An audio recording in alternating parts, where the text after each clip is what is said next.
Pablo García, director de Divacons Alpha Value. Pablo, muy buenos días. Hola, buenos días, Eva. Amanecemos un jueves más contigo, Pablo, mirando además un inicio de semestre, pero ya tal vez momento también de hacer balance de lo que venimos. Hemos visto a ese IBEX 35 que lo dejábamos luchando en los 9.300 y ha ido perdiendo esas cotas hasta situarlo en la jornada de ayer en los 8.821 puntos, mientras bueno, vemos esas alzas, ¿no?, que todavía imperan en el conjunto del año. Bueno, la lectura en el plano doméstico, desde luego, sigue siendo el underperformance o la peor evolución de nuestro selectivo respecto al resto de índices. Pero en el plano internacional y desde luego norteamericano, es que hemos marcado esta semana un nuevo doble máximo por parte del Standard & Poor's y por parte del Nasdaq.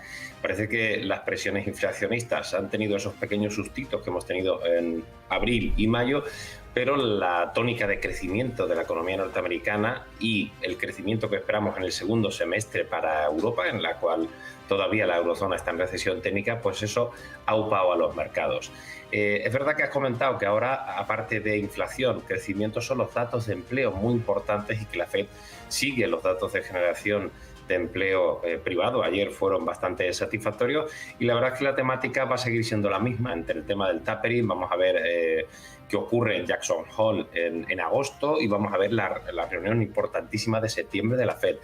Yo creo que ahora, y además el verano es bastante siempre volátil, porque tenemos los resultados del primer semestre y pensamos que van a ser especialmente importantes, ¿no?, porque hemos visto una reversión a la media de prácticamente todos los sectores, ¿no? Un movimiento bastante curioso de rotación sectorial en el cual habíamos tenido un tirón muy fuerte haciendo balance de este primer semestre de los cíclicos pesados, del sector financiero, del sector lujo, consumo semicíclico y materiales de construcción. Y sin embargo, pues ahora hemos visto cómo el sector farma ha empezado a recuperar, o algunos sectores incluso, como el denostado sector de telecomunicaciones y, por supuesto, la tecnología, que se ha upado al tercer puesto, a la medalla de bronce en este primer semestre. Por lo tanto, pues ante la variante Delta, que nos mete un poco de incertidumbre, por supuesto el tapering en Estados Unidos, pero la realidad, o esperemos que sea realidad y no ficción y no esperanza, de esa recuperación fuerte para el segundo semestre en Europa, la verdad es que las expectativas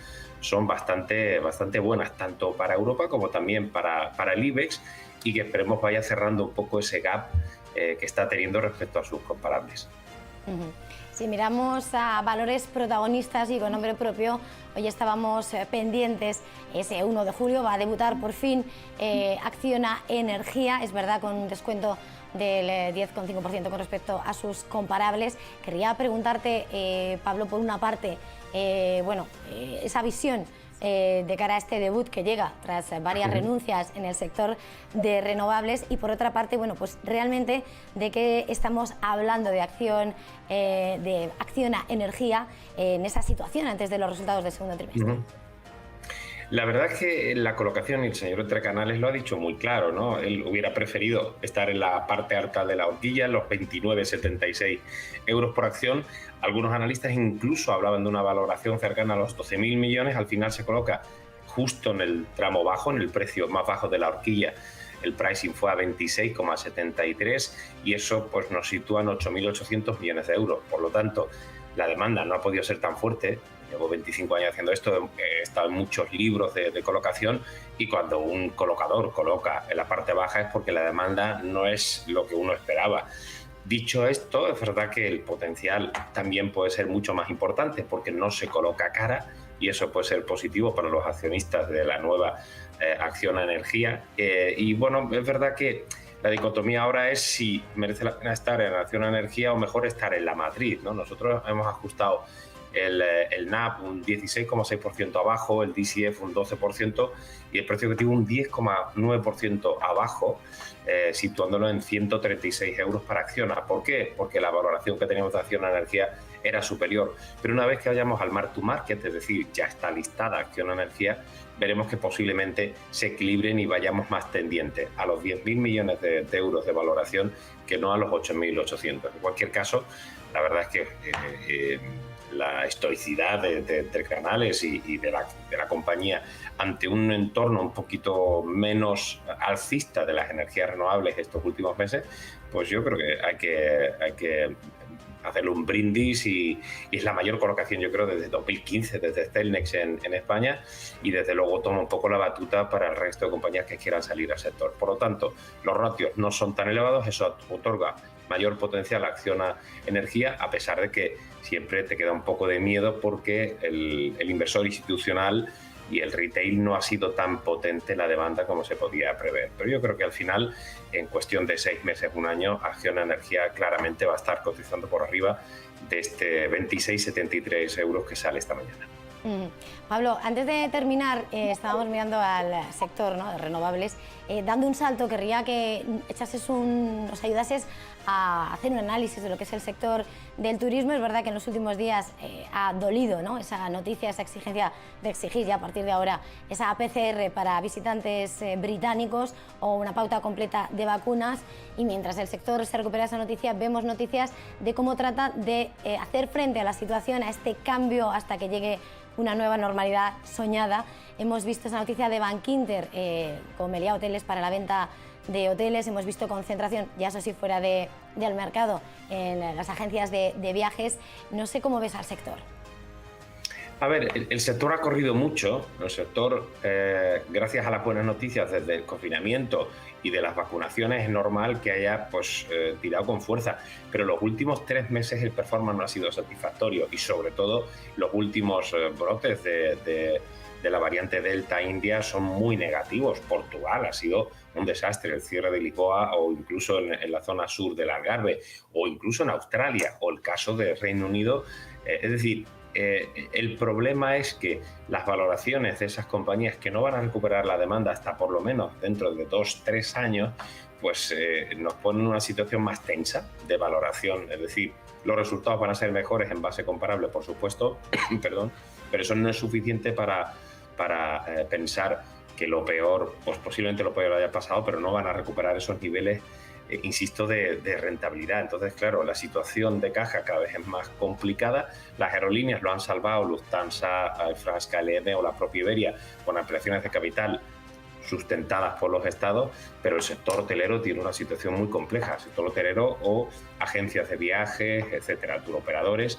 Yo creo que no merece la pena, desde mi punto de vista, asumir esos riesgos ante la variante Delta, porque estamos a 1 de julio y todavía Europa no está desconfinada totalmente, y bueno, pues el turista tiene todavía miedo, cuando hemos visto estos casos de estos brotes, por ejemplo, en el caso de Mallorca, en España, ¿no? Yo creo que no merece la pena tomar ese riesgo. Es un sector con mucho potencial, pero creo que el riesgo actual ante ese brote de indio no merece la pena asumirlo cuando tienes otros sectores que van a publicar, ahora que empezamos a conocer en cuestión de días los resultados del segundo trimestre, que tienen más visibilidad, como pueden ser el sector lujo, materiales de construcción, como comentamos, incluso metales, minas y el propio sector bancario.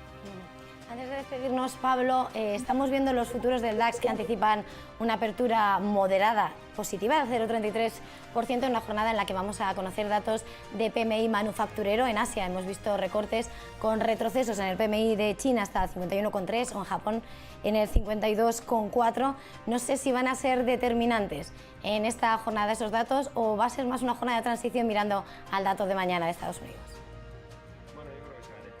Aunque los datos de PMI han recuperado con muchísima fuerza, pero es normal, estamos creciendo, estamos subiendo un 14,4% el Eurostock, en lo que llamamos de ejercicio, no está nada mal. Hemos tenido unos pequeños tomas de beneficio. Insistíamos al principio de la entrevista que Estados Unidos ha marcado máximos del Standard & Poor's y del Nasdaq esta semana. Y la sensación es que el inversor está como temeroso, como que esto no está subiendo tanto. No. El mercado ha subido con fuerza. El mes de junio ha sido un mes de stand-by ante las dudas de las subidas de inflación y la variante Delta. Ahí está un poco la clave, ¿no? Que la inflación no siga subiendo, que las soft commodities y las hard commodities no sigan subiendo, y que podamos tener unas tandas de resultados, de publicaciones del segundo trimestre con buenas expectativas para el segundo. Yo creo que ahí está la clave. Vamos a ver los resultados, cómo van evolucionando, pero de momento en Divacon Safadori hemos mantenido nuestra posición, llevamos un más 23% en el año, es un dato excepcional. Podemos tener algún sustito de nuevo, como hemos tenido en abril y en mayo, con incrementos de volatilidad, pero eso no va a cambiar el sesgo de la asset allocation. La renta variable tiene mucho menos riesgo que los criptoactivos o que incluso también la renta fija, que debería remitir los precios con subidas indefectibles de las rentabilidades a largo plazo. Señalando, indicando cómo se van a ir comportando esos mercados, renta variable, renta fija. Empezamos semestre, no sé si acabamos con una recomendación de sector o qué te apetece decirnos de consejo.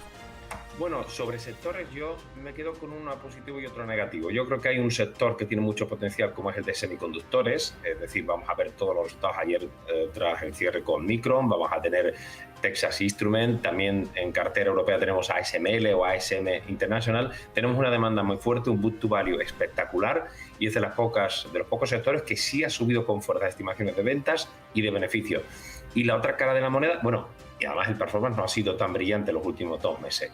Y la otra cara de la moneda, las grandes expectativas del sector autos cuando tenemos problemas de abastecimiento de semiconductores que hacen que las entregas no van a ser las esperadas a pesar de que las ventas sí lo sean. Con lo cual, bueno, yo creo que hay que ser muy prudentes con las cifras que vayan a publicar los autos después de ser uno de los sectores con mejor evolución en el año y, sin embargo, semiconductores creo que va a sorprender en estas publicaciones del segundo trimestre. Pues lo dejamos aquí, con esa cara y cruz de la moneda. Pablo García, director de Divacon Safadori, muchísimas gracias por madrugar esta mañana con nosotros. Feliz jornada y feliz negocio. Igualmente, gracias, Eva.